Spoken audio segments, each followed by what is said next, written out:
Everybody, Dr. Eleanor Stein here with a video on why we can't sleep.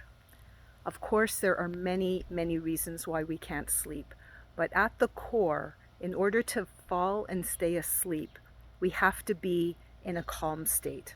Our nervous system has to be relaxed. If it senses that we're in danger, it's going to keep adrenaline flowing, it's going to keep our heart rate up, and we're not going to be able to fall asleep no matter how tired or sleepy we are.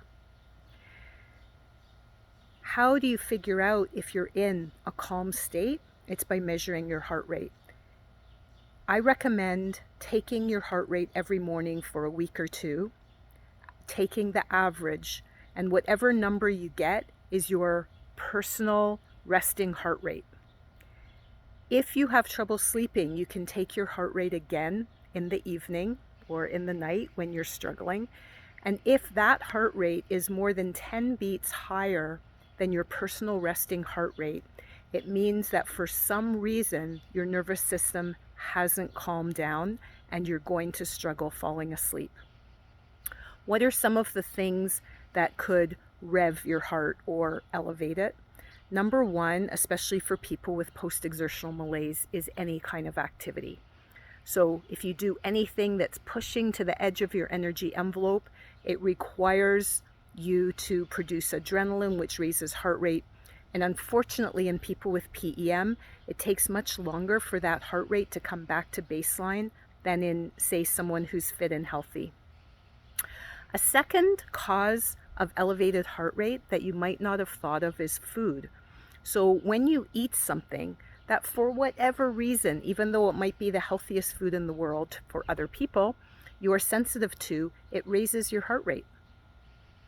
And I've had this happen, unfortunately, many times. I eat something, I feel totally fine, and it's not till the nighttime when I'm lying there not sleeping, and I notice my heart pounding in my chest, that I realize that that food that I ate hours ago is still affecting my system.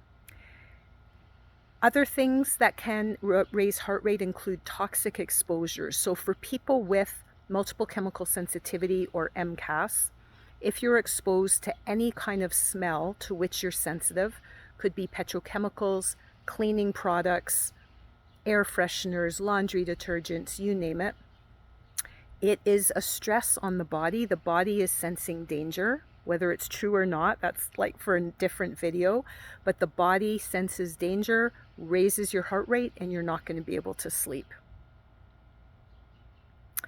Oh yes, EMF. I have some crib notes down below that I just consulted. So another possible source of stress is electromagnetic frequency. So if you're sleeping around a lot of high voltage power lines, or you've got Wi-Fi routers on in your house, or you've got your cell phone right next to your bed. These are all things that confuse your brain. When the brain is confused, it assumes that there's something dangerous going on, and it raises heart rate. And lastly, of course, there is good old-fashioned emotional stress. I remember one time years ago, I was involved in a legal case on behalf of a patient, something I disliked because it was so stressful. I was always scared I would forget to say something critical for the patient's case. And I had just come back from a discovery where both sides lay out the facts of the case as they see it, and they decide whether it's going to go ahead to the trial.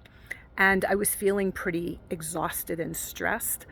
I have heart rate variability, fancy machinery at my house, so I took my heart rate variability, and OMG, my heart rate was through the roof, and my heart rate variability was in the toilet. That's what happens. They're opposite to each other. So I realized that the emotional stress I had gone through that day was having a measurable and real impact on my body. So those are some examples of things that the brain may interpret as danger, keeping the heart rate elevated in case you have to run or fight, which will prevent you from sleeping. I'd love to hear if there's other examples maybe I haven't even thought of, things that keep you awake.